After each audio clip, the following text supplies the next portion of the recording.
She thought she was burying her father, she didn't know her marriage would be buried too. The red earth of the cemetery was still fresh, darker where tears and sweat had soaked into it. The air felt heavy, thick with grief and incense, as mourners stood in quiet clusters beneath the open sky.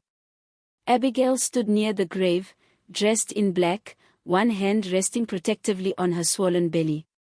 7 months pregnant. 7 months carrying a life that still kicked gently inside her, unaware of the pain surrounding it.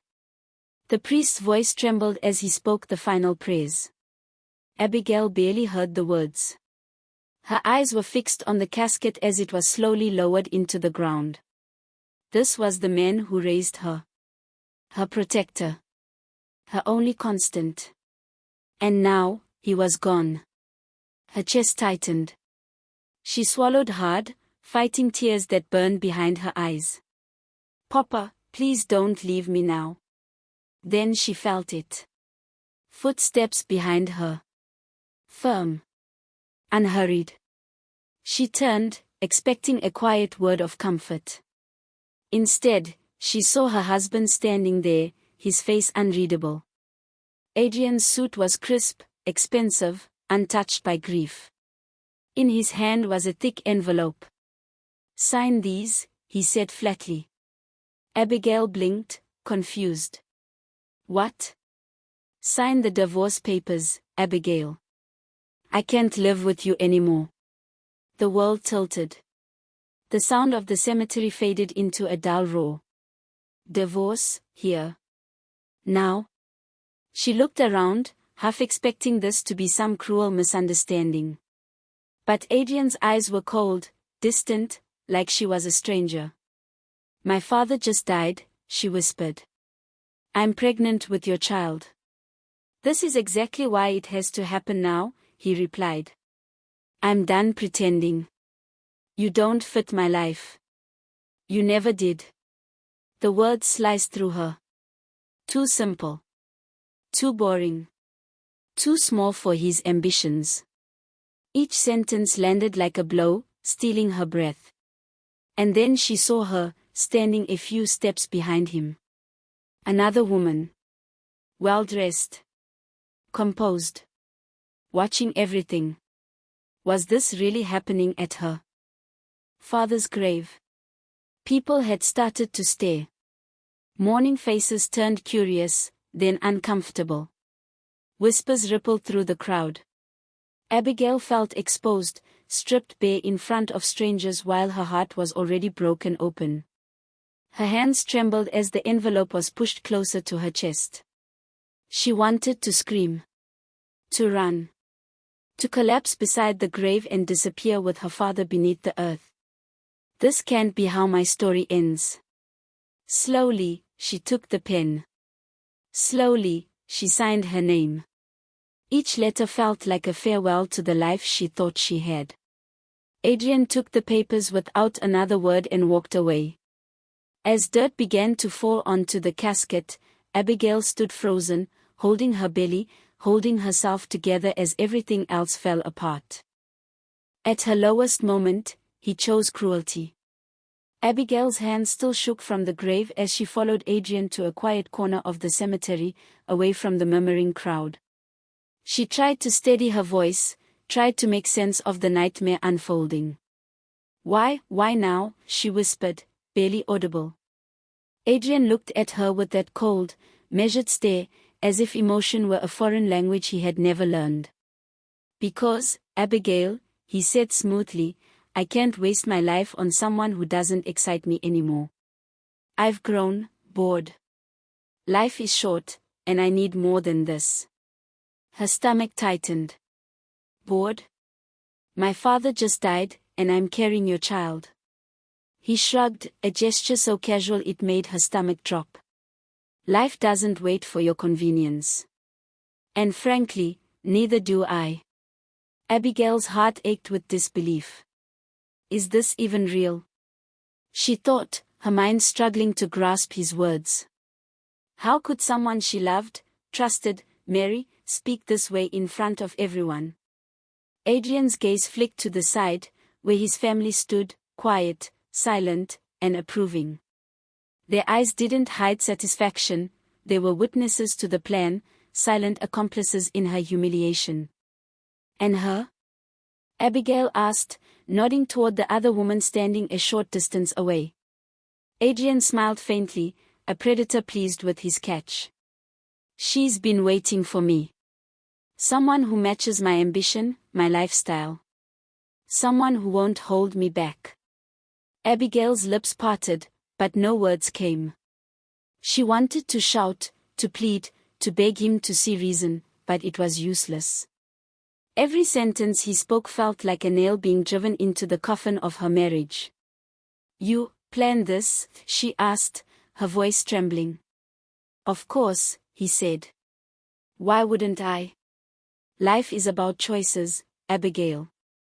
I made mine. You're free to make yours. The weight of his words crashed down. His family didn't flinch, didn't offer sympathy, didn't even glance at her with compassion. They nodded, approving the man who had just dismantled her world, brick by brick. Her hands went to her belly instinctively, shielding the life she carried. The child that had been a symbol of hope now felt like a fragile shield against the cruelty surrounding her. I will survive this. Somehow, I will survive this, she vowed silently. Adrian turned to leave, his coat swishing against the grass, leaving Abigail standing there, betrayed, alone, and broken, but not defeated. Every step he took away was a reminder that some people's hearts are never meant to be trusted. The cemetery, once a place of mourning and remembrance, had become a stage for betrayal, and Abigail's tears fell silently, mixing grief with outrage. When everyone left, the silence was louder than the insults. The days after the funeral passed like a heavy fog. Abigail moved through her home as if in a dream, each room echoing with the absence of warmth and the weight of whispered judgments. Friends who once called daily now offered only polite nods, their eyes flickering with pity, or worse, silent blame. She glanced at the stack of papers Adrian had left, the divorce forms staring at her like cold reminders of how quickly her world had unraveled. How did life turn so cruel, so fast? She thought, tracing the edges with trembling fingers. Everywhere she went, she felt the invisible eyes of society, neighbors murmuring, relatives pretending concern, even strangers offering helpful advice she didn't ask for.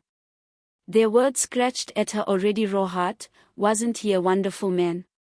Maybe you should reconsider. Each sentence felt like a judgment, a verdict that she had failed at love, at marriage, at life. Her belly, once a symbol of hope, now felt like a target. Each kick from the baby was both a comfort and a reminder of the life she had to protect alone. Nights were the hardest, the silence of her empty home pressed down like a suffocating weight. Shadows of memories, Adrian's laughter, the warmth of his hand, haunted her, and she couldn't escape the feeling of being abandoned, of being exposed to a world that didn't understand her pain. She wandered through the rooms aimlessly, sometimes holding her stomach, sometimes staring out the window at couples laughing on the street, a cruel contrast to her solitude. I didn't ask for this betrayal, why am I punished twice, for grief and for love? Even her phone felt heavier than usual. Messages she didn't want to read piled up, some sympathetic, most nosy, each one a reminder of how people love to witness someone else's suffering. She realized that the world had a strange way of judging a woman who had been wronged, as if her pain were evidence of weakness. Yet amidst the loneliness and whispered accusations, Abigail found fleeting moments of resolve. She lit candles in her father's memory, whispered encouragements to the life growing inside her, and let tears fall freely, unashamed. Each sob was a small rebellion against the judgment around her, a quiet act of resistance. Her reflection in the mirror became both a challenge and a reassurance. Her eyes were red, her body swollen with new life, but her spirit, though battered, was not broken. She pressed a hand to her belly and whispered, "We will survive this, my little one. Just you and me." The pressure to finalize the divorce loomed, a task that seemed impossible, yet she knew it was inevitable. She felt the collision of grief, pregnancy, and abandonment pressing on every side, yet a small, steady ember of strength flickered within her. Her father had planned for this moment.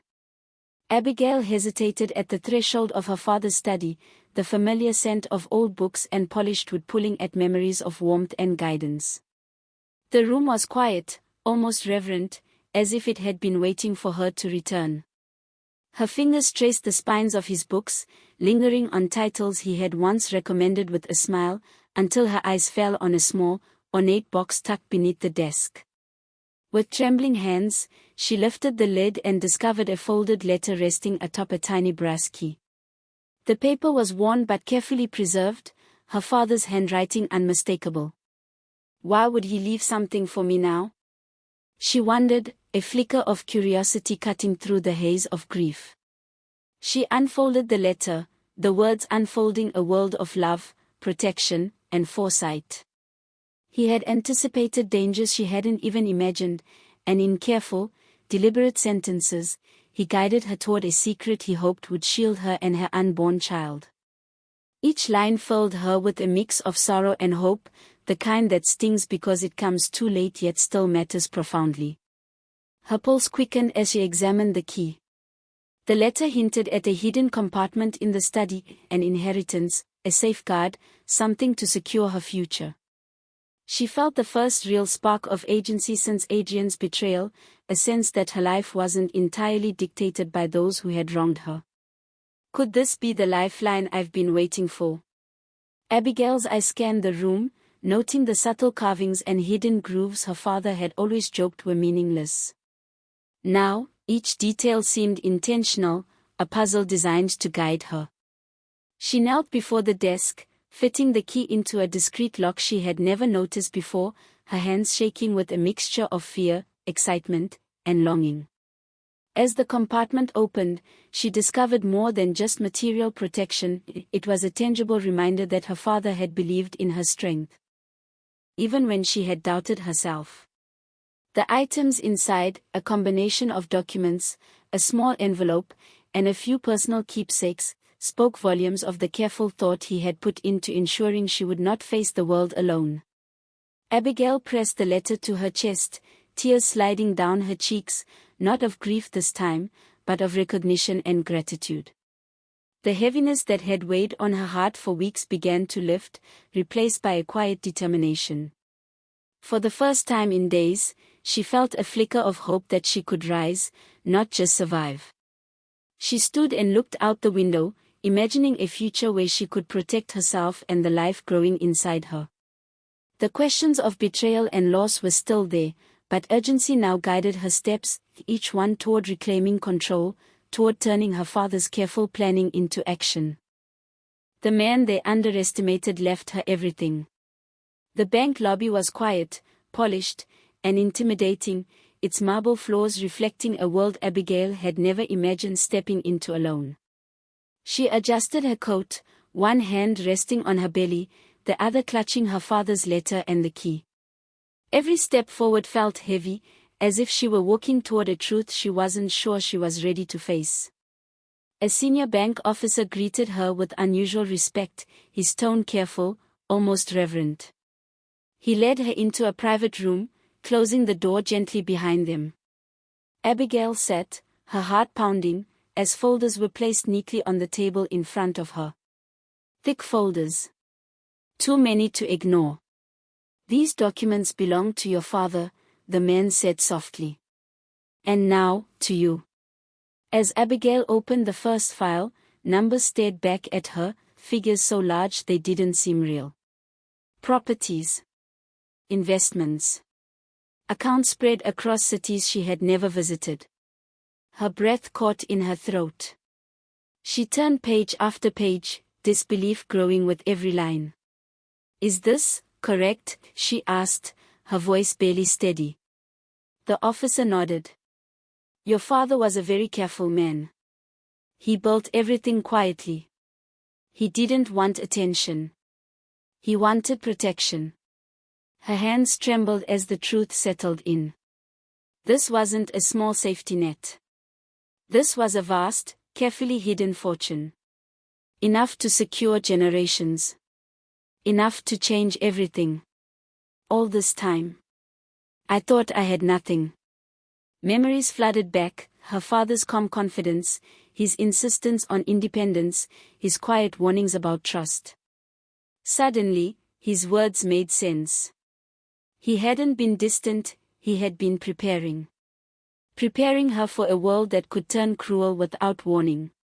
Tears welled in Abigail's eyes, but this time they weren't born of pain. They came from clarity. From the realization that she had been standing strong even when she believed she was weak. The humiliation at the grave, the judgment, the abandonment, they had not defined her. She pressed a hand to her belly, a slow smile forming through her tears. "You're safe," she whispered. "We are safe."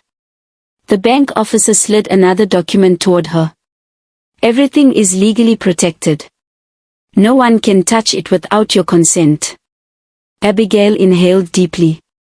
For the first time since the funeral, the air felt lighter in her lungs. She hadn't lost everything that day at the cemetery. She had lost illusions. And in their place, she had found truth. As she stood to leave, the reflection in the glass wall caught her eye. She looked different now, not because of wealth, but because of understanding. She was no longer a woman waiting to be rescued. She was a woman who had unknowingly carried her own power all along. Outside, the city moved as usual, unaware that a silent shift had just occurred. Abigail stepped into the sunlight with steadier steps, her grief still present, but no longer in control. She didn't rush, she planned. The lawyer's office was calm, filled with soft light and quiet confidence. Abigail sat across from the man her father had trusted, listening carefully as he explained what the documents truly meant. Every word was precise, reassuring, and final. "Your father protected everything," the lawyer said. "The assets are secured. No spouse, no family member, no outsider can touch them. They were designed for one purpose, to keep you safe." Abigail exhaled slowly, as if she had been holding her breath for months. For the first time, fear loosened its grip. This wasn't just money. It was freedom. It was control over her own future. "I don't need to prove anything to anyone," she realized quietly. She chose silence. While rumors spread, stories of her being abandoned, of her struggling alone, of her fading into nothing, Abigail said nothing. She let people believe what they wanted. Silence, she learned, was not weakness. It was strategy. Days turned into weeks. Weeks into months. Her body grew heavier, her steps slower, but her heart steadier. She focused on herself and the life growing inside her. Prenatal visits replaced courtrooms. Soft lullabies replaced painful conversations. Then one quiet night, everything changed. The delivery room was filled with soft cries and trembling breaths as Abigail brought her child into the world. When she held her baby for the first time, tiny fingers curling around hers, something inside her healed. "Welcome, my love," she whispered, tears slipping down her cheeks. "You are my beginning." Wasn't this what truly mattered? She named her child without consulting anyone. She made decisions without asking permission. Each choice was small, but together they rebuilt her sense of self. A new home. A new routine. A new strength she hadn't known she possessed. Outside her peaceful world, the rumors continued. Adrian's circle assumed she was barely surviving. His family spoke of her as a forgotten chapter. And Abigail allowed it. She corrected nothing. Explained nothing. Because while they talked, she prepared. She learned the language of business quietly. She studied documents at night while her baby slept. She built a life brick by brick, away from attention, away from judgment. Looking at her child one evening, Abigail felt a deep, unshakable calm. She didn't need revenge in a hurry. She didn't need validation. She had time, and she had truth on her side. The woman who once cried at a grave now smiled in silence. They came to celebrate, without knowing why. The invitation arrived on thick, cream-colored paper, sealed with a mark known only to the most powerful circles in Lagos. Abigail held it in her hands for a long moment, reading the words slowly, carefully. An exclusive gala. Private guest list. Mandatory attendance. Her name printed clearly, confidently, as if it had always belonged there. For months, she had lived quietly, letting the world believe she was forgotten. And now, suddenly, the world was being called to her. She dressed that evening with intention. Nothing loud. Nothing desperate. Elegance without effort. Her reflection in the mirror showed a woman transformed, not by wealth, but by control. She touched her necklace, took a steady breath, and walked out with calm certainty. Let them look. Let them wonder. The venue glowed with soft lights and guarded entrances. Black cars lined the street. Inside, laughter and polished conversations filled the air. Lagos's elite had gathered, business leaders, social figures, families whose names carried weight. And then there was Adrian. He froze when he saw her. Whispers followed Abigail as she entered, graceful and composed, her presence quiet but undeniable. Heads turned.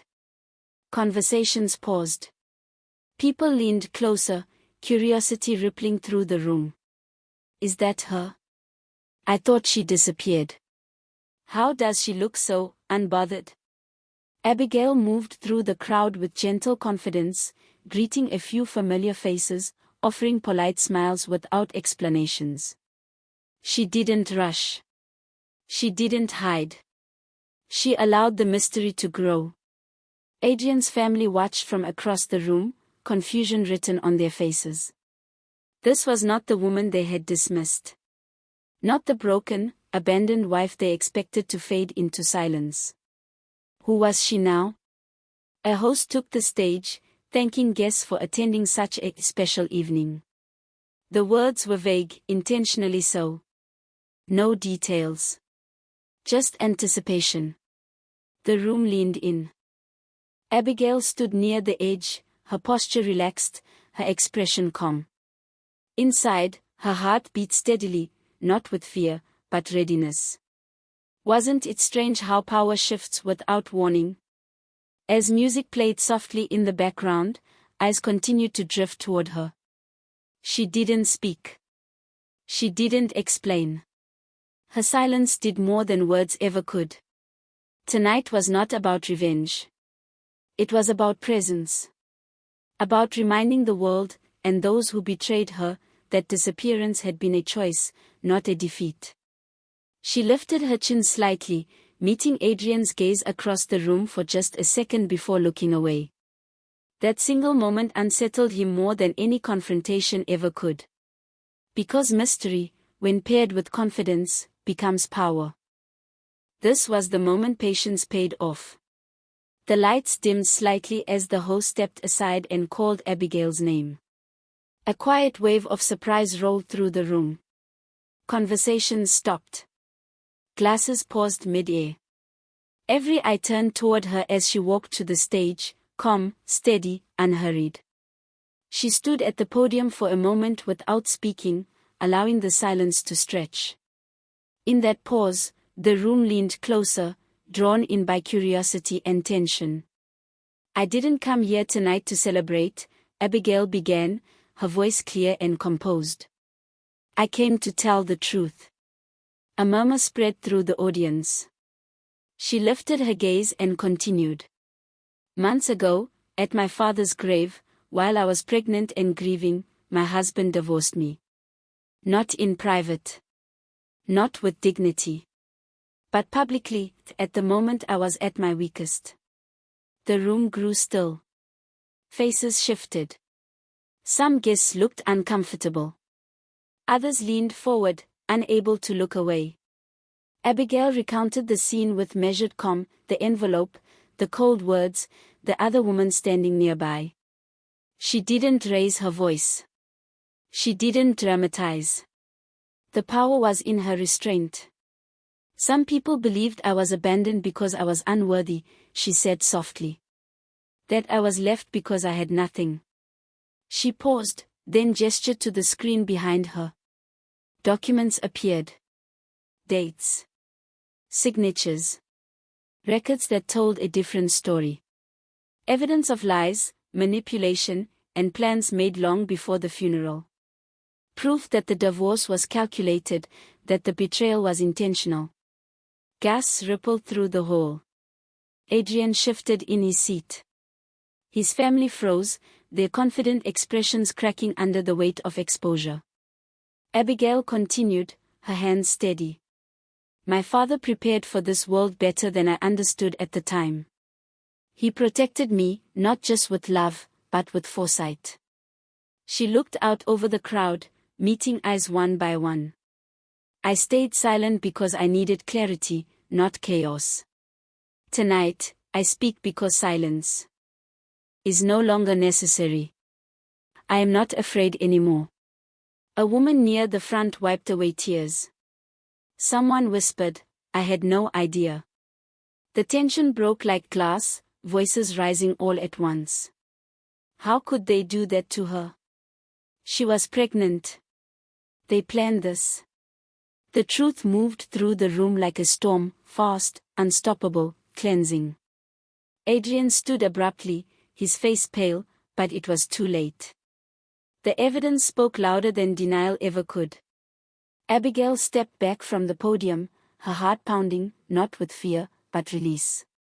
She had carried this moment quietly, carefully, and now it was no longer hers alone.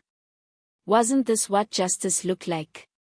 She walked off the stage as the room erupted, voices overlapping, reputations collapsing, reality reshaping itself in real time. She did not look back. She didn't destroy them, she outgrew them. The days after the gala were louder than Abigail expected. News traveled fast through the same circles that once whispered behind her back. Names were questioned. Stories were corrected. Faces that once looked down on her now avoided her gaze. But Abigail stayed away from it all. She chose quiet. In the early mornings, she sat by the window with her child in her arms, watching sunlight spill gently across the room.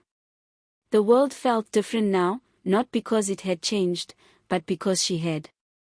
Her baby's soft breathing grounded her, reminding her what truly mattered. Revenge had been an option. She knew that. She had the power, the proof, the influence. But she didn't reach for it. Why fight battles that no longer belong to you? She focused instead on building.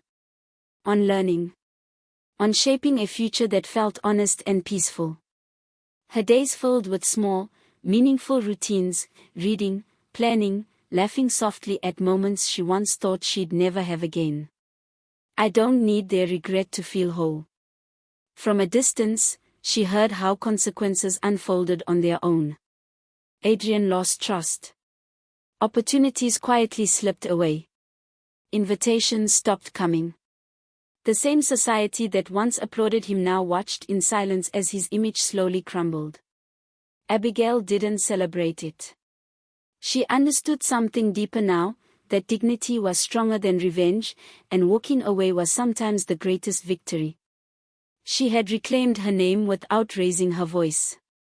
She had healed without asking for permission.